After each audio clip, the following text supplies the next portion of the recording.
사랑이라는 제목의 말씀을 전해 주셨습니다. 오늘 이 저녁에 함께 나누실 하나님의 말씀은 요한복음 4장 5절에서 26절 말씀입니다. 요한복음 4장 5절에서 26절. 짧지 않은 본문이지만 스크린에 보이는 말씀을 천천히 같이 눈으로 따라 읽어주시기를 바랍니다. 제가 봉독하겠습니다. 사마리아에 있는 수가라 하는 동네에 이르시니 야곱이 그 아들 요셉에게 준 땅이 가깝고 거기 또 야곱의 우물이 있더라. 예수께서 행로에 권하여 우물 곁에 그대로 앉으시니 때가 제6시쯤 되었더라. 사마리아 여자 하나가 물을 길러 왔음에 예수께서 물을 좀 달라 하시니 이는 제자들이 먹을 것을 사러 동네에 들어갔음이로라. 사마리아 여자가 가로되 당신은 유대인으로서 어찌하여 사마리아 여자 나에게 물을 달라 하니까 하니 이는 유대인이 사마리아인과 상종치 아니함이로라. 예수께서 대답하여 가라사대 네가 만일 하나님의 선물과 또 네게 물을 좀 달라 하는 이가 누구인 줄 알았다면 네가 그에게 구하였을 것이요 그가 생수를 네게 주었으리라. 여자가 가로되 주여 물기를 그릇이 없고 이 우물은 깊은데 어디서 이 생수를 얻겠삼나이까. 우리 조상 야곱이 이 우물을 우리에게 주었고 또 여기서 자기와 자기 아들들과 짐승이 다 먹었으니 당신이 야곱보다 더 크니이까. 예수께서 대답하여 가라사대 이 물을 먹는 자마다 다시 목마르려니와 내가 주는 물을 먹는 자는 영원히 목마르지 아니하리니 나의 주는 물은 그 속에서 영생하도록 솟아나는 샘물이 되리라. 여자가 가로되 주여 이런 물을 내게 주사 목마르지도 않고 또 여기 물 길러 오지도 않게 하옵소서. 가라사대 가서 네 남편을 불러오라. 여자가 대답하여 가로되 나는 남편이 없나이다. 예수께서 가라사대 네가 남편이 없다 하는 말이 옳도다. 네가 남편 5이 있었으나 지금 있는 자는 네 남편이 아니니 내 말이 참되도다. 여자가 가로되 주여 내가 보니 선지자로소이다. 우리 조상들은 이 산에서 예배하였는데 당신들의 말은 예배할 곳이 예루살렘에 있다 하더이다. 예수께서 가라사대 여자여 내 말을 믿으라. 이 산에서도 말고 예루살렘에서도 말고 너희가 아버지께 예배할 때가 이르리라. 너희는 알지 못하는 것을 예배하고 우리는 아는 것을 예배하노니 이는 구원이 유대인에게서 남이니라. 아버지께서 참으로 예배하는 자들은 신령과 진정으로 예배할 때가 오나니 곧 이때라. 아버지께서는 이렇게 자기에게 예배하는 자들을 찾으시는지라. 하나님은 영이시니 예배하는 자가 신령과 진정으로 예배할지니라. 여자가 가로되 메시아 곧 그리스도라 하는 이가 오실 줄을 내가 아노니 그가 오시면 모든 것을 우리에게 고하시리이다. 예수께서 이르시되 네가 말하는 내가 그러라 하시니라. 아멘. 기도하겠습니다. 주님 감사합니다. 이 귀한 저녁을 허락하여 주시고 우리로 하여금 함께 모여 또 예배 자리를 채우고 주님의 말씀을 듣는 시간을 허락하여 주시니 감사합니다. 우리의 찬양을 받아주시는 하나님, 우리의 기도를 들어주신 하나님, 이제는 살아계신 하나님의 말씀을 통하여 우리에게 말씀하시는 하나님 감사를 드립니다. 이 말씀이 우리의 마음과 우리의 삶에 담기게 하여 주옵소서. 살아계신 예수님의 이름으로 기도를 드립니다. 아멘. 주님 주신 귀한 저녁입니다. 함께 이 자리를 채워주신 여러분들에게 주님 주시는 참된 평안이 함께하기를 소원합니다. 요즘에는 뉴스를 보면 제목만 봐도 별로 읽고 싶지가 않을 정도로 신경이 날카로워질 정도로 나라와 나라가, 인종과 인종이, 사람이, 그리고 각 가정에서도 갈등이 깊어지고 참 평안이 필요하다는 그런 이야기들을 우리는 접하게 됩니다. 오늘 배경도 그와 같아요. 지금 사마리아 지역은 갈등의 땅이었습니다. 물을 얻기 위해서 우물을 찾은 이 사마리아 여인도 사람들이 등을 돌린 여인이었고요. 이 여인은 가정도 불안하고 또 평안하지 못했습니다. 그런 여인을 예수님께서는 의도적으로 만나주셨고 이 만남을 통해서 이 여인뿐만 아니라 많은 사마리아 사람들이 구원과 참 평안을 얻게 되죠. 그래서 이 저녁에는 예수님께서 사마리아 여인에게 해주신 이 말씀을 통해서 과연 우리는 어떻게 참 평안을 찾아야 하는가에 대한 교훈을 함께 나누려고 합니다. 시대를 뛰어넘어서 그 우물가에서 우리를 기다리시는 예수님에게 나아가는 마음으로 함께 말씀을 나누도록 하겠습니다. 먼저 본문의 배경과 그 내용을 함께 보려고 합니다. 예수님은 지금 유대에서 갈릴리로 가시는 길입니다. 지도를 띄워주시면 좋겠습니다. 이 유대 지방 위에 사마리아가 있고 사마리아 위에 갈릴리가 있습니다. 유대 지방에서 예수님을 따르는 제자들이 많아졌어요. 그래서 바리새인들 가운데 예수님을 향한 미움과 시기가 일어날 것을 예수님은 아셨고요. 그래서 유대를 떠나서 지금 갈릴리로 가시는 길입니다. 유대에서 갈릴리로 가는 길은 두 가지죠. 먼저는 사마리아를 통해서 갈릴리로 올라가는 길이 있고, 또 동쪽으로 이 요단강을 건너서 그 위로 올라가서 다시 요단강을 건너서 갈릴리로 들어오는 그런 길이 있습니다. 지도로만 보아도 사마리아를 통해서 갈릴리로 가는 것이 훨씬 빨라 보이죠. 요단강을 건너서 동쪽 길로 가시다가 다시 요단강을 건너서 갈릴리로 가는 길은 사마리아를 통과하는 길보다 분명히 먼 길입니다. 하지만 저는 예수님께서 단지 시간을 아끼시려는 목적으로 사마리아를 지나가셨다고 믿지 않습니다. 본문 4절을 보면 사마리아로 통행하여야 하겠는지라 라고 예수님의 말씀을 기록하고 있어요. 그 말은 예수님께서 사마리아를 꼭 지나가셔야만 하셨다는 말입니다. 영어 성경을 보면 He had to go through Samaria라고 기록이 되어 있어요. 킹 제임스 성경에 보면 He must라고 기록을 하고 있습니다. 예수님은 그 길로 꼭 가셔야만 했다는 것입니다. 즉 예수님은 예루살렘에서 사마리아를 꼭 지나가셔야 하는 그 여정의 분명한 목적을 가지고 지금 이 길을 가시는 거예요. 오늘 본문은 아니지만 본문 뒤에 후반부를 보면 39절에 많은 사마리아 사람들이 예수님을 믿고 세상의 주님으로 알게 되었다라고 기록하고 있습니다. 그것은 무엇을 의미합니까? 예수님께서는 사마리아 사람들에게 구원과 참 평안을 주시기 위해서 사마리아를 방문하신 것이죠. 그리고 그 많은 사람들이 예수님을 믿게 된 그 중심에는 오늘 본문이 있습니다. 오늘 본문을 조금 더 깊이 이해하기 위해서 우리는 사마리아의 역사를 아는 것이 또 중요해요. 북이스라엘이 주전 700년경에 아수르에 의해서 멸망당하죠. 그 당시에 사마리아가 북이스라엘의 수도였습니다. 그때 아수르는 그들이 정복한 민족을 말살시키기 위해서 사마리아인들은 그 아수르의 지방으로 이주를 강제로 시켰고요. 그들이 정복한 다른 민족은 사마리아로 강제로 이주를 시켜서 서로 혼인하게 하는 그런 민족 말살 정책을 펼쳤죠. 그렇게 사마리아인들은 혼혈 민족이 되었고요. 그와는 다르게 하나님의 말씀을 지키며 유대인의 혈통을 지켰던 사람들은 사마리아인들을 유대인으로 인정하지 않았고 대대손손 그들을 경멸했던 그런 관계가 되었습니다. 그렇게 유대인들과 사마리아인들의 갈등이 시작된 것이죠. 그런 이유 때문에 유대인들이 갈릴리로 갈 때는 사마리아를 통과하는 빠른 길보다는 요단 동쪽을 건너서 다시 올라가서 요단을 건너오는 갈릴리로 가는 그런 길을 선택하는 경우가 많았습니다. 자, 그럼에도 불구하고 예수님께서는 사마리아 여인과 또 사마리아에 있는 많은 사람들과 또 이 시대에 우리에게 분명한 교훈을 주시기 위해서 사마리아를 들어오셨습니다. 그리고 오늘 본문 말씀이 시작이 됩니다. 예수님께서 사마리아의 수가라는 지역에 도착하셨어요. 여행으로 지친 예수님께서 우물 곁에 앉으셨습니다. 본문 6절은 그때가 제6시쯤 되었더라라고 기록을 하고 있습니다. 그 시대는 해가 뜨는 시간을 0시라고 하기 때문에 해가 뜨는 시간이 6시 정도라고 한다면 제6시는 12시 정도가 되겠죠. 낮 12시입니다. 그때 때마침 물을 길러온 사마리아 여인께서 예수님께서 사마리아 여인에게 물을 좀 달라라고 하셨죠. 중동 지역의 낮 12시는 매우 더운 시간입니다. 보통 여인들은 이렇게 더울 때 혼자 물을 길러 나오지 않아요. 대부분 저녁쯤에 여인들이 물 깃기 위해서 함께 모여가지고 나오는 것이 그 시대의 자연스러운 모습이었죠. 이 사마리아 여인에게는 사연이 있었습니다. 이 여인은 남편을 5번을 바꿨고요. 지금은 또 함께하는 다른 자와 살고 있는 여인이었습니다. 그녀는 평판이 좋지 않았을 거예요. 사람들로부터 손가락질을 당했을 것입니다.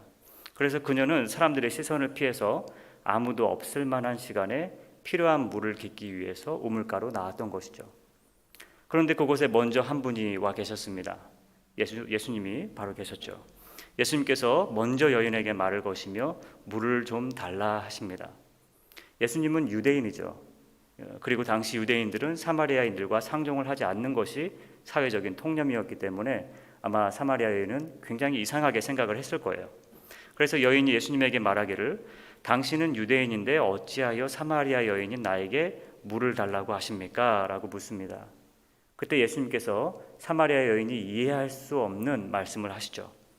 너가 만일 하나님의 선물과 또 너에게 물을 달라 하는 이가 누구인 줄 알았더라면 너가 그에게 구하였을 것이요 그가 생수를 너에게 주었으리라 라고 말씀을 하십니다. 예수님은 하나님의 은혜인 구원을 말씀하시는 것입니다. 그리고 그 구원은 지금 이 여인 앞에 있는 예수님을 통해서만 얻을 수 있다는 것을 말씀하시는 것이고요. 그 사실을 여인이 안다면 예수님을 믿을 것이고 단지 육신의 목마름을 채우는 세상의 물이 아니라 그녀의 영혼의 갈증을 채우는 생수를 받을 것이다. 예수님은 말씀하시는 것입니다. 여인은 예수님의 말씀을 이해하지 못하죠. 처음에는 이 사람이 물을 달라고 그러고 그 다음에는 또 본인이 물을 준다고 그러고 근데 보니까 물을 기를 그릇도 없고 이상하거든요. 그래서 여인이 11절에서 묻습니다. 어디서 당신이 그 생수를 얻겠다는 말씀입니까? 하고 말하죠. 지금 예수님과 여인은 동상이몽의 대화를 하고 있는 것입니다. 예수님께서 말씀하시는 생수는 영적인 것이고 여인이 이해하고 말하는 것은 육적인 것입니다. 예수님은 하나님 나라의 이야기를 하시는데 지금 여인은 땅의 이야기를 하고 있고요. 예수님은 영원히 목마르지 않는 생수를 말씀하고 계시는데 여인은 결국 다시 찾아야만 하는 없어질 물에 대해서 이야기를 하고 있습니다. 예수님께서는 이렇게 여인과 이해의 차이가 분명히 있음에도 불구하고 계속해서 그 여인을 위하여 대화를 이끌어 나가십니다. 예수님께서 다시 말씀하시기를 내가 주는 물을 마시면 영원히 목마르지 않아. 나의 주는 물은 그 속에서 영생하도록 솟아나는 샘물이야 라고 말씀을 하십니다. 성경은 예수님이 우리가 마셔야 할 생수라고 이야기합니다. 요한복음 7장을 보면요. 누구든지 목마르거든 내게로 와서 마셔라. 나를 믿는 사람은 그 마음속에서 생수의 강이 흘러나올 것이다 말씀하셨습니다. 성경은 생수이신 예수님을 얻지 못하는 사람은 마치 세상의 물과 같이 결국은 없어질 것이다 라고 말합니다. 예레미야 17장은 하나님께서 보내신 그 생수, 즉 예수님을 얻지 못하는 사람은 마치 흙에 그 이름이 새겨져 있는 것과 같이 그 이름이 지워질 것이다 라고 기록하고 있고요. 성경은 하나님의 은총이 예수님을 통하여 풍성하게 그리고 마르지 않게 이 땅을 적실 것을 말합니다. 스가랴 14장은 여호와 하나님께서 온 세상의 왕이 되시는 그날은 생수가 예루살렘에서 흘러나와 온 땅을 덮고 마르지 않고 흐를 것을 기록하고 있습니다. 성경은 예수님께서 다시 오실 때 우리를 생수의 근원이신 하나님께로 인도하실 것을 말합니다. 요한복음 7장은 그들이 다시는 목마르지 않을 것이며 그것은 예수님께서 생수의 근원이신 하나님께로 인도하실 것이기 때문입니다 라고 기록하고 있습니다. 지금 성경은 이와 같이 은혜의 생수이신 예수님을 우리에게 값없이 주실 것이다 라고 말합니다. 요한계시록 21장은 나는 알파와 오메가요 처음과 나중이라 내가 생명수 샘물을 목마른 자에게 값없이 주리니 라고 하나님의 말씀을 기록하고 있습니다. 예수님의 이 말씀을 들은 사마리아 여인이 본문 15절에서 또 예수님에게 이야기를 합니다. 주여 이런 물을 내게 주사 목마르지도 않고 또 여기 물 길러 오지도 않게 하옵소서. 지금 여인의 이 말은 예수님의 말을 믿고 간구하는 말이 아니죠. 예수님의 말씀에 의심을 표현한 것입니다. 이 본문 전에 요한복음 3장을 보면 니고데모의 이야기가 나와요. 예수님께서 니고데모에게 사람이 거듭나지 않으면 하나님의 나라를 볼 수 없느니 라고 말씀을 하셨을 때 니고데모는 그럼 모태에 들어가서 두 번째 모태에 들어갔다가 날 수 있습니까? 라고 이야기를 하죠. 그 말은 정말로 거듭나는 것이 가능할까요? 라고 진리로 갈급한 마음에 물어보는 것이 아닙니다. 사람이 어떻게 다시 태어날 수 있습니까? 그게 말이 됩니까? 내가 성인인데 어떻게 다시 태어납니까? 그런 표현이었어요. 지금 사마리아 여인도 이런 물이 있으면 내게 주세요. 그러면 내가 목마르지 않고 또 여기 물 길러 올 필요가 없습니다 라고 말하는 것은 마치 그런 게 어디 있습니까? 그런 물이 있으면 내게 한번 줘보세요. 그렇게 표현하는 것이죠. 예수님의 입장으로 본다면 지금 이 여인은 참 답답한 여인입니다. 하지만 예수님은 이 여인을 포기하지 않으세요. 이제 곧 이 여인은 그녀를 세상의 물과 연결시켜줬던 나름 소중한 그 물동이를 버리고, 그리고 그녀가 그토록 두려워했던 사람들에게 달려나가서 예수님에 대한 이야기를 전하게 됩니다. 오늘 본문 16절을 보면 예수님께서 가서 너의 남편을 불러오라 라고 말씀을 하시죠. 그때 여자는 나는 남편이 없습니다 라고 대답을 합니다. 다시 예수님께서 여자에게 말씀하시기를 맞다. 너의 말이 맞다. 너에게는 5 남편이 있었고 지금도 함께하는 자가 있지만 그 자도 너의 남편이 아니니 너의 말이 맞다. 그렇게 말씀을 하십니다. 예수님의 그 말씀을 듣는 여인에게는 적지 않은 놀라움이 있었습니다. 우리는 그것을 그녀의 고백 속에서 알 수가 있죠. 의심하던 여인이 순간 그 태도를 바꿔서 주님, 당신은 선지자이십니다 라고 고백을 합니다. 여기서 우리는 이 여인을 놀라게 한 예수님께서 언급하신 5 남편과 지금 있는 자에 대해서 이해할 필요가 있어요. 여인은 지금 이 5 남편과 지금 함께 있는 자란 이야기를 듣고 주님을 선지자로 고백하고 있습니다. 지금 이 5 남편과 있는 자란 참된 평안을 갖지 못하게 하는 세상의 요소들을 이야기합니다. 여인으로 하여금 집중하지 못하게 하고 의지하게 하지만 그녀를 넘어지게 하는 것들입니다. 이 여인은 세상이 주는 만족을 얻고자 열심히 살았습니다. 남편을 5명이나 바꾸었고 현재는 6번째 누군가와 살고 있죠. 하지만 이 여인의 삶에는 참 평안이 없었습니다. 사람들과의 평화가 없었습니다. 삶에 만족이 없고 갈증이 있었습니다. 그 목마름을 채워보려고 계속해서 남편을 찾으며 세상이 추구하는 것들로 채워보지만 그 결과는 수많은 정죄감, 수치감, 그리고 상처였습니다. 예수님께서 분명히 말씀하시죠. 지금 있는 그 자도 너의 남편이 아니다 말씀하십니다. 우리는 그 자가 누구인지 그것이 무엇인지 알 수 없지만 지금 사마리아 여인이 추구하고 있는 그것 또한 그녀에게 평화도, 평안도, 그리고 만족도 줄 수 없다는 것입니다. 그와 같은 삶은 이 여인을 갈증으로부터, 상처로부터, 그리고 갈등으로부터 자유하게 할 수 없다는 것입니다. 사마리아 여인은 예수님의 그 말씀을 듣고 굉장히 놀랐어요. 이제 사마리아 여인은 주님 주시는 참 평안을 찾고자 예수님과 대화를 합니다.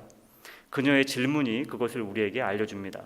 그녀는 예배에 대한 질문을 해요. 예배는 과연 어떻게 드려야 합니까? 그럼 나는 이제 어떠한 삶으로 예배를 드려야 할까요? 그런 질문을 하죠. 지금 살고 있는 이 남자가 왜 내 남편이 아닙니까? 그런 질문을 하지 않았습니다. 참된 예배가 무엇입니까? 라는 질문을 합니다. 그리고 예수님께서 여인에게 하나님은 영이시니 예배하는 자가 신령과 진리로 예배할지니라 라고 말씀을 하십니다. 예수님께서 직접 예배에 관해 언급하신 이 말씀보다 더 명료하고 강력한 예배에 대한 말씀은 없습니다. 하나님은 영이시니 예배하는 자가 신령과 진리로 예배할지니라 라는 말씀은 우리에게 굉장히 익숙한 말씀이죠. 매주 주일 우리가 예배를 시작할 때에 함께 듣는 말씀입니다. 이 말씀을 들으면서 어떤 마음가짐을 가지십니까? 이 말씀이 우리에게 어떤 의미로 다가옵니까? 이 말씀은 마음을 차분하게 가다듬고 예배를 드리라고 기록된 말씀이 아닙니다. 진지한 마음으로 예배드리라고 우리의 예배의 태도를 의미하는 것도 아닙니다. 먼저 오늘 본문 보면은 여자에게는 유대인들의 법조문적이고 형식적이고 물질적인 제사가 옳지 않다라는 것을 말씀하시는 것이고요. 예배의 유일한 처소가 예루살렘이라는 유대인들의 그 지역주의가 옳지 않다는 말씀을 하시는 것입니다. 물리적인 장소에 매이지 말라는 말씀이십니다. 그리고 하나님은 영이시니라는 말씀에 이 영이라는 단어는 히브리어도 그리고 헬라어도 생명을 의미하는 단어예요. 그러므로 영으로 예배해야 한다라고 말씀은 우리의 생명으로 예배하라라는 말씀입니다. 우리 모두는 하나님이 불어주신 영으로 생명이 되었습니다. 그리고 하나님의 독생자 예수님의 거룩하신 핏값으로 새 생명이 되었습니다. 그래서 우리는 하나님의 은혜를 받은 그 거룩한 생명의 본성으로 예배를 드려야 하는 것이죠. 생수이신 예수님을 따라 하나님의 뜻에 합당한 우리의 삶을 통해서 하나님께 영광을 돌리는 것이 참된 예배를 드리는 것입니다.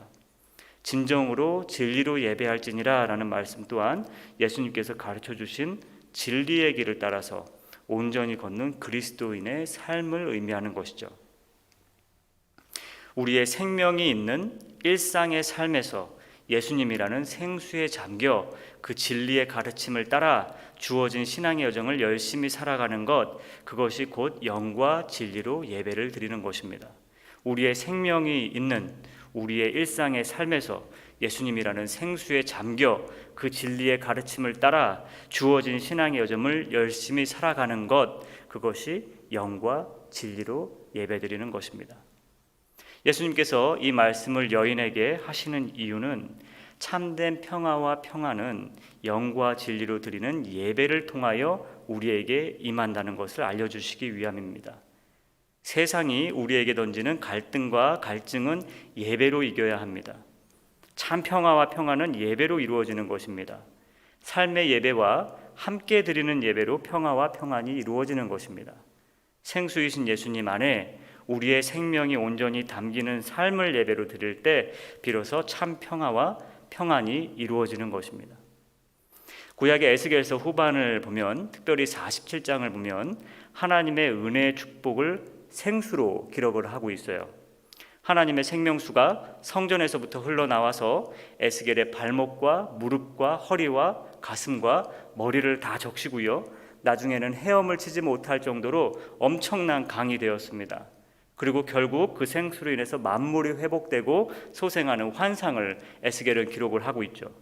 이 생수가 닿는 곳 좌우에는 나무들이 자라나고 많은 생물이 있고 물고기가 많습니다. 이 생수가 닿는 곳마다 평화의 역사가 일어납니다. 세상이 더 이상 사자처럼 물고 뜯고 싸우는 것이 아니라 사자들이 어린 양과 뛰놀고 어린이도 같이 뒹구는 참 사랑과 기쁨의 나라가 바로 이 생수가 흐르는 곳입니다. 사막 같은 곳이더라도, 전염병이 있는 곳이더라도, 그리고 갈등과 미움이 있는 곳이더라도 이 생수가 닿으면 참 평화가, 참 평안이 넘쳐 흐르는 것입니다. 그리스도인에게 참 평안이란 하나님 주신 이 은혜의 강물 속으로 온전히 잠겨야 하는 것입니다. 예수님을 만나고 생수를 받았으면 그 안에 우리의 삶을 온전히 담그기까지 해야 한다는 것입니다. 세상에는 발목만 주님에게 맡기고 살아가는 성도들이 있지요.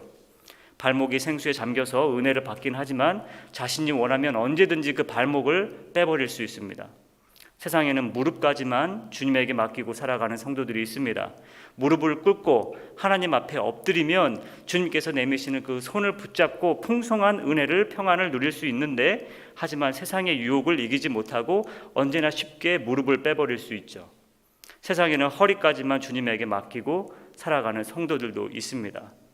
생수 안에서 찬양하고 기도하고 말씀으로 은혜를 받고 신앙의 여정을 걷지만 아직 완전히 잠겨있지 않기 때문에 생수 밖에서 벌어지는 많은 일들을 눈으로 확인하면서 갈등하고 걱정하고 근심하면서 온전히 참 평안 안에 거하지 못하는 거예요. 우리는 생수의 강 안에 온전히 잠기는 성도가 되어야 합니다. 우리의 발도, 손도, 눈도, 입술도, 호흡도 그리스도 안에 온전히 잠기는 성도가 되어야 합니다. 우리의 의지와 생각도 그리스도 안에 잠겨 하나님과 온전히 교통하며 세상의 유혹과 걱정, 근심이 이길 수 없는 그 참 평안, 그 참 평안이 우리의 삶을 지배하게 되기를 소원합니다. 나는 과연 얼마나 깊이 주님과 함께 동행하고 있는지 나의 발과 나의 무릎과 나의 허리를 바라보며 은혜의 생수의 강으로 들어가는 저와 여러분 되기를 소원합니다. 제가 설교를 처음 시작할 때 그 사마리아 우물가에서 우리를 기다리시는 예수님에게 나아가는 마음으로 말씀을 나누겠습니다 라고 시작을 했죠. 이제 과연 이 사마리아 여인은 누구인가 라는 질문을 자신에게 물어보기를 바랍니다. 예수님을 만나기 전까지 방황했던 이 여인은 과연 누구일까? 예수님을 만나고도 땅에 집중했던 이 여인은 과연 누구일까? 이것저것 세상 것을 다 의지하고 살면서 주님 참 평안이 없네요 걱정하고 고민하는 우리의 모습은 아닐까 고민해 보시기 바랍니다. 우리가 사는 세상은 참 그래요. 좋은 것을 추구하며 살지만 참 평안이 없습니다. 건강한 세상에 살고 있고 이제는 평균 수명 80살이 되는 세상에 살고 있지만 여전히 불안합니다. 교회도 그렇습니다. 요즘 사람들은 기도도 참 잘합니다. 너무나 쉽게 핸드폰으로 하나님의 말씀을 들을 수 있습니다. 하나님을 너무나 잘 알고 있고 교회를 오래 다녔지만 우리가 소원하는 평안은 참 찾기가 쉽지 않아요. 왜 이렇게 평안이 없을까요? 왜 평안이 없을까요? 왜 다투고 갈등하고 미워하고 성난 사자처럼 그 발톱을 날카롭게 꺼내고 사는 것일까요? 왜 다시 그 햇볕이 내리쬐는 그 시간에 세상이 주는 사람이 만든 우물로 나아가서 그 우물물을 받으려고 하는 것일까요? 우리는 변하면 안 되는 신앙을 가지고 살아야 합니다. 변하면 안 되는 신앙이 변하는 세상을 따라가서 그렇습니다. 여기서 좋다, 저기서 좋다고 하는 거짓 신랑들을 찾고 추구하고 의지하기 때문에 그렇습니다. 생수를 알지만 마시지도 않고 그 안에 잠기지도 않는 삶을 살기 때문에 그렇습니다. 영과 진리로 예배하지 못하기 때문에 그렇습니다. 혹시라도 내가 그와 같은 참 평안 안에 거하지 못하고 세상이 주는 물을 찾아 헤매는 교인이라면 오늘 사마리아 여인의 모습을 거울 삼아서 나의 삶의 여정을 돌아보는 성령님의 인도하심이 함께 하시기를 소원합니다. 사마리아 여인과의 만남을 통하여 많은 사람들이 사마리아에 있는 사람들이 구원을 받고 또 그들에게 평안을 주신 예수님께서 이 갈등의 시대 또한 하나님의 백성인 우리를 통하여 변화시키실 것이라는 소망을 가지시기를 바랍니다. 예수님과 함께하면 참 평안이 있습니다. 거기에 참 평화가 있습니다. 그렇게 증거하는 꿈을 꾸고 그 소명이 우리의 마음을 따뜻하게 하기를, 뜨겁게 채우기를 소원합니다. 나를 통하여 이 세상에도 생수가 흘러가야 하는 사명을 우리는 모두가 가지고 있습니다. 주님께서 우리를 선택하시고 만나주셨기 때문에 그렇습니다. 사마리아 여인은 예수님을 만난 것뿐이에요. 놀라운 마법의 물을 마신 것도 아니고 새로운 신랑을 만난 것도 아닙니다. 예수님을 만난 그것만으로, 예수님이라는 진정한 신랑을 만난 그것만으로 여인의 삶은 변화가 생겼습니다. 우리를 선택하시고 함께 하시는 하나님께서는 절대로 그래 세상이 만든 사람이 만든 우물물이나 마셔라 하시지 않습니다. 사마리아 여인을 찾아주시고 만나주신 주님은 우리를 참아주시고 견뎌주시고 끝까지 은혜의 강으로 인도해 주십니다. 아들을 주실 만큼 우리를 사랑하신 하나님께서 우리에게 생수를 주시지 않겠어요? 자신을 내어주실 만큼 우리를 사랑하시는 주님께서 생수를 주시지 않겠어요? 이 사실을 깨달을 때 우리의 삶에 진정한 평안이, 참 평화가 오는 것입니다. 복음 전하는 즐거움이 우리의 삶을 채우는 것입니다. 복음을 필요로 하는 많은 사람들이 이 복음을 듣고 참 평안을 얻게 되는 것입니다. 주님 안에서 참 평안한 사람들이 세상의 평화를 이룩하는 것입니다. 예수님의 생수를 마시는 사람은 세상이 주는 물과 같지 않고 다시는 목마르지 않습니다. 생수이신 예수님께 나와 풍성한 축복과 많은 열매를 맺는 우리가 되기를 주님의 이름으로 축원합니다. 우리 함께 이 시간은 기도하는 시간 갖기를 원합니다. 우리의 신앙 여정을 돌아보며 과연 나는 주님과의 관계에 얼마나 깊이 있는가? 나의 한 발은 주님 안에, 나의 또 다른 한 발은 세상 속에 깊이 있지는 않는가? 과연 어떠한 요소들이 나로 하여금 갈등하게 하고 걱정하게 하고 고민하게 하는가? 과연 나는 하나님 나라에 참된 소망을 가지고 살아가는가? 아니면 이 땅에서 살아남기 위해서 열심히 또 밖에 우물물을 가지러 나가는 사람은 아닌가? 이름만 그리스도인, 이름만 성도인 삶을 살고 있지는 않는가? 내 안에 주님의 참 평안을 전하기 위한 뜨거운 소명이 매일 아침 나를 찾아오는가? 하나님의 선교가 나의 삶을 통하여 세상으로 나아가고 있는가? 나의 정체성을 기억하고 있는가? 우리 주님께 정직한 마음으로 우리의 삶을 돌아보는 기도를 이 시간 함께 하시겠습니다. 함께 기도하겠습니다. 아버지, 그렇습니다. 주님께서 우리와 함께 하시며 우리에게 주시는 이 참 평안, 주님께서 사랑하셔서 우리에게 주시는 이 생수의 물을 우리는 마시고 그 안에 잠겨서 주님께서 주시는 그 손을 붙잡고 의지하며 살때 주시는 그 참 평안을 받고 세상에 나아가 주님 안에 참 평안이 있습니다. 주님 안에 참 사랑이 있습니다. 참 기쁨이 있습니다. 세상 사람들은 알 수 없는 그런 놀라운 생수의 은혜의 강이 있습니다. 그렇게 외칠 수 있는 비전이 있는지, 증인된 삶을 살고 있는지 우리의 삶을 돌아보는 시간을 허락하게 하여 주옵소서. 아버지, 너무나 많은 걱정과 고민들로 우리는 우리의 시간을, 우리의 하루를, 우리의 삶을 채우고 있습니다. 어떻게 살아야 하지? 어떻게 무엇을 먹고 무엇을 입고 무엇을 모으며 살아야 할까? 많은 걱정을 합니다.